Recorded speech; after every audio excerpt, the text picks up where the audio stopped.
श्यामपुर गांव के आसमान में काले घने बादल छाए हुए थे और ठंडी हवा चल रही थी। पूरा गांव बारिश के इंतजार में था। ऐसे में गांव के चौराहे पर रामू अपने गोभी के परांठे का ठेला लगाने की तैयारी कर रहा था। रामू अपनी ईमानदारी और स्वादिष्ट परांठों के लिए पूरे गांव में मशहूर था। तभी गांव का एक चालाक साहूकार धनी राम वहां से गुजरा। अरे ओ रामू, देख नहीं रहा आसमान कैसा काला हो रखा है? कभी भी तेज बारिश शुरू हो सकती है। ऐसे में कौन आएगा तेरे पराठे खाने? दुकान बंद कर और घर भाग। अरे मालिक, बारिश के मौसम में ही तो गर्मा गर्म पराठे खाने का मजा आता है। मुझे पूरा भरोसा है, कोई भूखा इस राह से गुजरेगा तो मेरे पराठे देखकर रुक ही जाएगा। भरोसा? पेट भरोसे से नहीं, पैसों से भरता है रामू। देख लेना, आज तेरी बोहनी भी नहीं होगी, लिख के ले ले। और वैसे भी तू इतने सस्ते में पराठे बेचता है, ऊपर से शुद्ध देसी घी लगाता है, क्या बचता है तुझे?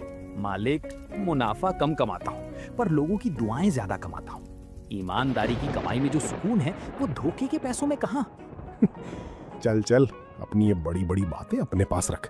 मैं तो चला अपने घर, इससे पहले कि बारिश शुरू हो जाए। धनी राम वहां से बड़बड़ाते हुए चला गया। तभी अचानक हवा का एक तेज झोंका आया और रिमझिम बारिश शुरू हो गई। तभी गांव के मुखिया जी ठाकुर साहब वहां से गुजरे। उनके हाथ में एक बड़ा छाता था। वाह रामू, खुशबू तो बड़ी बेमिसाल आ रही है।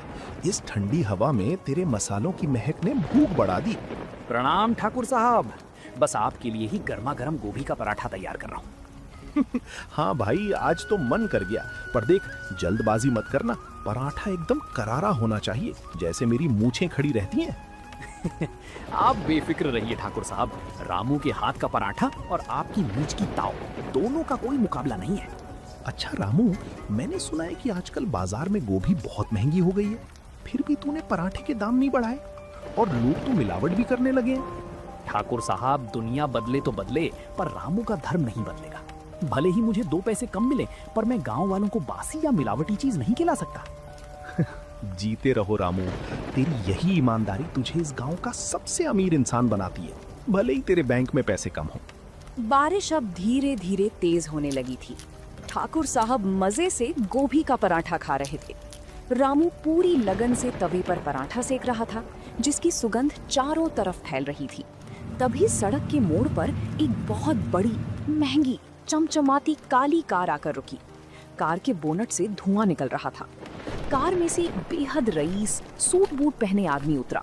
वो शहर का एक बहुत बड़ा बिजनेसमैन था, जिसका नाम विक्रम सिंघानिया था। वो अपनी खराब गाड़ी को देखकर परेशान था और बारिश से बचने के लिए रामू के ठेले की तरफ भागा। तेरे की, इस सुनसान गांव के रास्ते में ही गाड़ी को खराब होना था। नेटवर्क भी नहीं आ रहा है। भाई साहब, क्या मैं थोड़ी देर आपकी इस दुकान के नीचे खड़ा हो सकता हूँ? अरे साहब, पूछने की क्या बात है, आप अंदर आ जाइए। इस लकड़ी के बेंच पर बैठिए, यहाँ बौछार नहीं आएगी। शुक्रिया। शहर से हाईवे की तरफ जा रहा था, पर आज तो किस्मत ही खराब है। अरे साहब, किस्मत खराब नहीं, अच्छी कहिए कि आप रामू के ठेले पर आ गए। इस पूरे इलाके में इसके जैसा पराठा और इसके जैसी नीयत किसी की नहीं है। साहब, आप ठंड से कांप रहे हैं, गाड़ी सुधरने में तो समय लगेगा। तब तक आप मेरी हाथ की बनी कड़क अदरक वाली चाय और एक गर्मा गर्म गोभी का पराठा खा लीजिए, शरीर में गर्मी आ जाएगी। नहीं भाई, शुक्रिया। दरअसल मेरा वॉलेट गाड़ी में ही छूट गया है और गाड़ी लॉक हो गई है।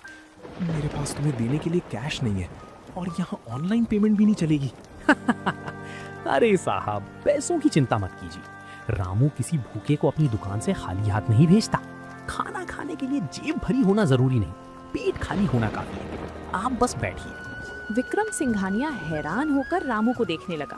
उसने अपनी जिंदगी में हमेशा पैसों का लेन देन ही देखा था। ऐसा निस्वार्थ व्यवहार उसके लिए नया था। रामू ने तुरंत तवे पर एक बड़ा, मसालों से भरपूर गोभी का पराठा सेकने लगा। पराठे की सूंधी महक ने विक्रम की भूख को और भड़का दिया। रामू ने मिट्टी के कुल्हड़ में चाय और थाली में पराठा रखकर आदर के साथ विक्रम के सामने पेश किया। अरे वाह, ये तो लाजवाब है। मैंने दुनिया के बड़े से बड़े 5 स्टार होटलों में शेफ के हाथ का खाना खाया है, लेकिन इस सादे पराठे में जो स्वाद और सुकून है वो कहीं नहीं मिला। धन्यवाद साहब, स्वाद तो बस आपकी भूख का है। गोभी सुबह ही अपने खेत से तोड़ी थी और मसाले मेरी पत्नी घर पर सिलबट्टे पर खुद पीसती है। देखा साहब, रामू कम कमाता है लेकिन कभी किसी के स्वास्थ्य के साथ खिलवाड़ नहीं करता। यही इसकी ईमानदारी है। वाकई आज के जमाने में ऐसी ईमानदारी मिलना नामुमकिन है। रामू भाई, तुम सच में एक हीरा हो।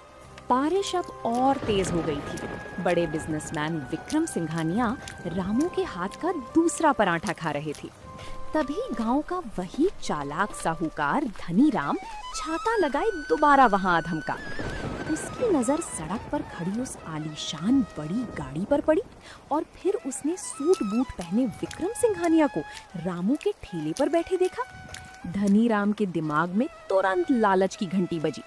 वो रामू को किनारे ले गया और तभी जबान में फुसफुसाने लगा। अरे ओ रामू, होश में आ। देख नहीं रहा कौन बैठा है तेरी खटिया पर? शहर का कोई बहुत बड़ा आदमी लगता है। गाड़ी देख इसकी। तू अभी भी इसे 20 रुपए का पराठा खिला रहा है? हाँ तो धनीराम जी, वो मेरे मेहमान हैं, भूखे थे और गाड़ी खराब हो गई। मैंने तो उनसे पैसे मांगे भी नहीं है। तू कितना बड़ा मूर्ख है रामू। अब सुन, मेरी बात मान। अभी जा और उनसे कह कि जो आप खा रहे हो वो स्पेशल वीआईपी पराठा है और इसके 500 रुपए लगेंगे। ऐसा रईस आदमी 500 क्या 5000 भी हंसकर दे देगा। जो पैसे मिलेंगे उसमें से आधा मेरा और आधा तेरा। धनीराम जी, अपनी ये बेईमानी की पट्टी किसी और को पढ़ाइए। रामू के ठेले पर पराठे की कीमत इंसान देखकर नहीं बदलती। जो कीमत गांव के गरीब मजदूर के लिए है वही इस साहब के लिए भी है। क्या बात है भाई साहब, कोई समस्या है क्या? अरे नहीं साहब, मैं तो बस रामू से कह रहा था कि आपके जैसे बड़े साहब को थोड़ा और मक्खन लगा कर दे। नहीं साहब, धनीराम जी झूठ बोल रहे हैं। ये मुझसे कह रहे थे कि आप रईस हैं, इसलिए मैं आपसे एक पराठे के 500 रुपए वसूल करूं। लेकिन साहब, मैं अपनी ईमानदारी का सौदा नहीं करता। भूख की कोई अमीर गरीब जात नहीं होती। धनीराम जी, पैसे से चीजें खरीदी जा सकती हैं, किसी का जमीर नहीं। रामू भाई की ईमानदारी की कीमत लगाने की औकात हम में से किसी की नहीं है। आप यहाँ से जा सकते हैं। धनीराम का चेहरा शर्म से पानी पानी हो गया। उसने अपना छाता संभाला और बिना कुछ बोले पैर पटकता हुआ बारिश में वहां से चला गया। विक्रम सिंघानिया के दिल में रामू के लिए इज्जत अब आसमान छू रही थी। कुछ देर बाद बारिश पूरी तरह थम गई। आसमान साफ होने लगा था और सूरज की हल्की धूप गांव की गीली सड़कों पर चमकने लगी थी। तभी शहर से विक्रम सिंघानिया की मैकेनिक और कुछ सुरक्षा कर्मी दूसरी गाड़ियों में वहां पहुंच गए। उन्होंने विक्रम की गाड़ी को ठीक कर दिया था। अब विक्रम के जाने का समय हो गया था। उन्होंने अपनी जेब से एक कीमती कार्ड निकाला और रामू की तरफ बढ़ाया। रामू भाई, मेरा नाम विक्रम सिंघानिया है। शहर में मेरी सिंघानिया फूड्स नाम से रेस्टोरेंट की एक बहुत बड़ी चेन है। मैं रोज लाखों का बिजनेस करता हूँ, पर आज तक मुझे तुम जैसा ईमानदार और हुनरमंद इंसान नहीं मिला। साहब, आप बड़े लोग हैं।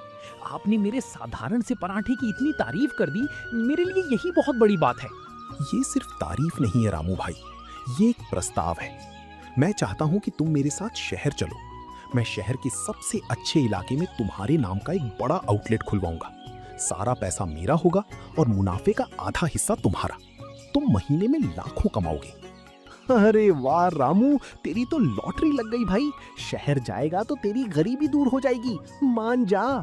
सिंघानिया साहब, आपका बहुत बहुत धन्यवाद। आपने मुझे इस काबिल समझा, ये मेरा सौभाग्य है। लेकिन मैं शहर नहीं जा सकता। क्यों रामू भाई? लाखों रुपए कमाने का ऐसा मौका लोग ढूंढते हैं। तुम इस गांव के छोटे सी ठेले पर जिंदगी गुजार दोगे? साहब, इस गांव की मिट्टी ने मुझे पाला है। यहाँ के गरीब किसान मजदूर दिन भर की थकावट के बाद जब शाम को मेरे ठेले पर आकर 20 रुपए में पेट भरकर हंसते हुए घर जाते हैं, तो मुझे जो सुकून मिलता है वो शहर के लाखों रुपयों में नहीं मिलेगा। अगर मैं शहर चला गया तो उनका क्या होगा? मैं अपनी गांव की मिट्टी को छोड़कर अमीर नहीं बनना चाहता। रामू के इनकार ने विक्रम सिंघानिया को अंदर तक झकझोर दिया था। वो समझ चुके थे कि इस सीधे साधे आदमी को पैसों का लालच देकर गांव से दूर नहीं ले जाया जा सकता। विक्रम ने रामू के फैसले का सम्मान किया, लेकिन उन्होंने मन ही मन कुछ और ही ठान लिया था। वो मुस्कुराए और अपनी बड़ी गाड़ी में बैठकर शहर की तरफ रवाना हो गए। अगले ही दिन ये खबर पूरे श्यामपुर गांव में फैल गई। रामू भाई, अरे ओ रामू भाई, सच में तुम्हारा दिमाग खराब हो गया था क्या? कल ठाकुर साहब पूरे गांव में बता रहे थे कि शहर का कोई बहुत बड़ा करोड़पति तुम्हें शहर ले जा रहा था और तुमने मना कर दिया। हाँ भाई, बात तो सच है, पर मेरा मन नहीं माना। शहर की चकाचौंध मुझे रास नहीं आती। अरे भाई, किस्मत जब छप्पर फाड़ कर देती है तो तुम जैसे लोग छाता लगा लेते हैं। यहाँ गांव में धूल छानोगे और क्या। ओए हरिया, जरा अपनी जबान को लगाम दे। रामू ने जो किया वो करने के लिए बहुत बड़ा जिगर चाहिए। तुम जैसे लोग सिर्फ पैसा देखते हैं। रामू ने अपना धर्म और इस गांव का नाता देखा है। ठाकुर साहब, हरिया भाई अपनी जगह सही कह रहे हैं। दुनिया पैसों से चलती है, पर मुझे लगता है कि पेट भरने के लिए जितना चाहिए उतना भगवान मुझे इस ठेले से दे ही देते हैं। फिर लालच क्यों करना। करीब 2 हफ्ते बीत चुके थे। आसमान में आज फिर से काले बादल उमड़ रहे थे और ठंडी हवाएं चल रही थीं। रामू अपने ठेले पर गोभी के पराठे सेकने की तैयारी कर ही रहा था कि अचानक गांव के मुख्य रास्ते पर गाड़ियों के हॉर्न की आवाजें सुनाई देने लगी। एक के बाद एक शहर की 3 बड़ी गाड़ियां और एक बड़ा ट्रक गांव के चौराहे पर आकर रुका। गांव के लोग अपने घरों से बाहर निकल आए। ट्रक पर सिंघानिया फूड्स का बड़ा सा बोर्ड लगा हुआ था। अरे रामू, देख तो, ये कौन लोग आ गए हैं? ये तो वही गाड़ियां लग रही हैं जो उस दिन आई थी। हाँ ठाकुर साहब, ये तो सिंघानिया साहब के आदमी लग रहे हैं, पर ये बड़ा ट्रक क्यों आया है? रामू भाई, तुमने कहा था कि तुम अपनी मिट्टी को छोड़कर शहर नहीं जाओगे। मैंने शहर जाकर बहुत सोचा और मुझे एहसास हुआ कि अगर तुम शहर नहीं आ सकते तो क्या हुआ, सिंघानिया तुम्हारे पास तो आ सकता है। साहब, हम कुछ समझे नहीं। ये ट्रक और ये सब लोग यहाँ क्या करने आए हैं? ठाकुर साहब, मैं यहाँ रामू भाई की ईमानदारी का सम्मान करने आया हूँ। इस ट्रक में आधुनिक रसोई का सारा सामान है। मैं इस चौराहे पर रामू भाई के लिए एक पक्का आलीशान और आधुनिक ढाबा बनवाने जा रहा हूँ। और हाँ, ये कोई दान नहीं है, ये मेरा बिजनेस है। विक्रम सिंघानिया की बात सुनकर पूरे गांव के लोग हैरान रह गए। चौराहे पर खड़े धनीराम का मुंह खुला का खुला रह गया। रामू की आंखों में आंसू आ गए। उसे समझ नहीं आ रहा था कि वो क्या कहे। अगले कुछ दिनों में गांव के चौराहे का नजारा पूरी तरह बदल गया। विक्रम सिंघानिया के कारीगरों ने दिन रात एक करके रामू के पुराने ठेले की जगह एक खूबसूरत, पक्का और आधुनिक ढाबा खड़ा कर दिया। ढाबे के ऊपर बड़े-बड़े अक्षरों में लिखा था, रामू का ढाबा। उद्घाटन के दिन पूरा गांव उमड़ पड़ा। रामू अपनी पत्नी के साथ खड़ा था, लेकिन इस तरक्की को देखकर साहूकार धनीराम के पेट में मरोड़ उठने लगी थी। वाह रामू वाह, ढाबा भले ही बड़ा और आलीशान हो गया हो, लेकिन तेरे हाथ का स्वाद और मसालों की खुशबू आज भी वही है। ईश्वर तेरी बरकत बनाए रखे। सब आप लोगों का आशीर्वाद है ठाकुर साहब। सिंघानिया साहब ने मुझे इतनी बड़ी सौगात दी है, मैं उनका एहसान जिंदगी भर नहीं भूल सकता। रामू भाई, एहसान मेरा नहीं, तुम्हारी ईमानदारी का है। मैंने शहर के अखबारों और रेडियो पर तुम्हारे इस ढाबे की शाखाएं दी हैं। देखना, अब यहाँ शहर के लोग भी खींचे चले आएंगे। बड़ा आया ईमानदार ढाबा वाला। 4 दिन की चांदनी है, फिर वही अंधेरी रात। जब शहर के लोग आएंगे और इसे काम संभालना नहीं आएगा, तब अक्ल ठिकाने आएगी। मैं भी देखता हूँ ये दुकान कितने दिन चलती है। साहूकार जी, अपनी जलन अपने पास रखो। रामू ने कभी किसी का बुरा नहीं चाहा, इसीलिए भगवान ने उसकी सुन ली। अब तुम चाहे जितना मर्जी बड़बड़ाओ, रामू का नाम पूरे जिले में चमकेगा। धनीराम वहां से जल भुनकर चला गया। जैसा कि विक्रम सिंघानिया ने कहा था, कुछ ही दिनों में ढाबे पर रौनक बढ़ गई। हर कोई रामू के शुद्ध गोभी के पराठों और उसकी सादगी का दीवाना हो रहा था। लेकिन दूसरी तरफ धनीराम रामू को गिराने का एक खतरनाक प्लान बना रहा था। एक शाम मौसम ने फिर करवट ली। आसमान में घने काले बादल छा गए और मूसलाधार बारिश शुरू हो गई। ढाबा ग्राहकों से खचाखच भरा हुआ था। रामू और उसके 2 मददगार लगातार तवे पर पराठे सेक रहे थे। इसी बीच धनीराम ने अपने एक वफादार आदमी सुखिया को चुपके से ढाबे की रसोई की तरफ भेजा। सुखिया के हाथ में एक छोटी सी खराब तेल की डब्बी थी, जिसमें खाने को खराब करने वाला तेल था। उसने रामू का ध्यान भटकते ही उसे गोभी के मसाले के बर्तन में मिला दिया। साहूकार जी, काम हो गया। मैंने वो तेल गोभी के मसाले में मिला दिया है। अब जो भी ये पराठा खाएगा उसका पेट खराब होना तय है। बस थोड़ी देर रुकिए, फिर तमाशा देखिए। शाबाश सुखिया, आज इस ईमानदार ढाबे का नाम हमेशा के लिए मिट्टी में मिल जाएगा। जब शहर के बाबू लोग बीमार पड़ेंगे तो पुलिस इस रामू को हथकड़ी पहना कर ले जाएगी। अरे रामू भाई, 2 पराठे और लगाओ। इस कड़कती बारिश में तुम्हारे पराठों ने मजा ला दिया। जी बाबूजी, बस 2 मिनट में लाया। गर्मा गर्म और करारा पराठा तैयार है। रामू जैसे ही मसालेदार गोभी को आटे में भरने के लिए आगे बढ़ा, उसे मसाले का रंग थोड़ा बदला हुआ लगा। उसकी अनुभवी आंखों और नाक ने तुरंत भांप लिया कि मसालों की खुशबू में कुछ अजीब सी कड़वाहट है। रामू ने तुरंत हाथ रोक लिया। बाहर ग्राहकों की कतार लगी थी और बारिश तेज हो रही थी, लेकिन रामू के चेहरे पर चिंता की लकीरें खिंच गईं। रामू भैया, क्या हुआ? रुक क्यों गए? बाहर ग्राहक आवाज दे रहे हैं, जल्दी कीजिए। ठहरो, इस गोभी के मसाले में कुछ गड़बड़ है। इसकी महक वैसी नहीं है जैसी रोज होती है। इसमें कुछ मिलाया गया है। अरे भैया, बारिश का मौसम है, थोड़ा बहुत महक बदल गया होगा। ग्राहक भूखे बैठे हैं, बना दीजिए ना। कौन सा किसी को पता चलेगा? चुप कर। चाहे बाहर लोग भूखे चले जाएं, लेकिन मैं ऐसा खाना किसी को नहीं परसूंगा जिससे किसी की सेहत खराब हो। ये मसाला फेंक दो। मैं अभी ताजा गोभी कद्दूकस करके नया मसाला तैयार करूंगा। रामू ने बिना किसी देरी के गोभी के उस पूरे मसाले को फेंकवा दिया। धनीराम और सुखिया बाहर से ये सब देख रहे थे। रामू को मसाला फेंकते देख धनीराम का प्लान चौपट हो गया। रामू ने फुर्ती से नई गोभी काटी, ताजा मसाले पीसे और महज 15 मिनट में ग्राहकों को गर्मा गर्म शुद्ध पराठे परोस दिए। ढाबे में बैठे लोग रामू की तारीफ करते नहीं थक रहे थे। तभी ठाकुर साहब की नजर धनीराम और सुखिया पर पड़ी, जो अजीब हरकतें कर रहे थे। अरे ओ धनीराम, इस मूसलाधार बारिश में तुम दोनों यहाँ दीवार से कान लगाए क्या कर रहे हो? अंदर आकर पराठे क्यों नहीं खाते? अरे नहीं नहीं ठाकुर साहब, हम तो बस ऐसे ही यहाँ से गुजर रहे थे। चलो सुखिया, घर चले। रुकिए धनीराम जी, भाग क्यों रहे हैं? जरा मुझे ये तो बताते जाइए कि मेरी रसोई के पीछे जो खराब तेल की डब्बी मिली है, वो आपके आदमी सुखिया की जेब से कैसे गिरी? क्या खराब तेल की डब्बी? सुखिया सच बोल, वरना इस गांव से तेरा खर्चा पानी बंद करवा दूंगा। माई बाप, मुझे माफ कर दो। मुझे साहूकार धनीराम जी ने 500 रुपए दिए थे रामू भैया की गोभी में वो तेल मिलाने के लिए। इन्होंने कहा था कि रामू का ढाबा बंद करवाना है। सुखिया के मुंह से ये सुनते ही धनीराम का चेहरा सफेद पड़ गया।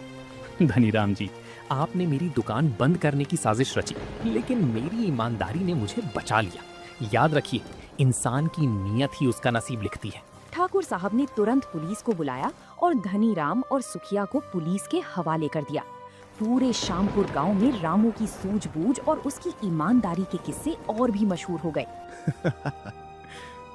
रामू भाई, राम राम। मैंने शहर में सुना कि तुमने अपनी ईमानदारी से एक बहुत बड़ी साजिश को नाकाम कर दिया। मुझे तुम पर बहुत गर्व है। साहब, अगर उस दिन मैंने चलता है सोचकर वो पराठे बना दिए होते, तो आज मेरा बिजनेस भले ही बच जाता, पर मेरा जमीर नहीं। रामू भाई, तुम्हारी इस सच्चाई से प्रभावित होकर हमारे सिंघानिया फूड्स ने तय किया है कि हम तुम्हारे इस ढाबे की शाखाएं पूरे देश की हाईवे पर खोलेंगे। नाम वही रहेगा, रामू का ढाबा। साहब, मैं तो बस एक छोटा सा गोभी पराठे वाला हूँ। बस इतना ही चाहता हूँ कि जब तक ये हाथ चले, किसी भूखे को धोखा ना मिले और हर निवाले में गांव का सच्चा स्वाद और प्यार रहे। गांव के लोग मुस्कुराते हुए कतार में खड़े थे और रामू अपनी पुरानी सादगी के साथ तवी पर शुद्ध घी का पराठा सेक रहा था। उसकी ईमानदारी की महक अब श्यामपुर गांव की सीमाओं को पार कर पूरे देश में फैल चुकी थी। तो दोस्तों, आप लोगों को ये कहानी कैसी लगी? कमेंट करके जरूर बताएं और ऐसी कहानियों को देखने के लिए वीडियो को लाइक करें और चैनल को सब्सक्राइब करें।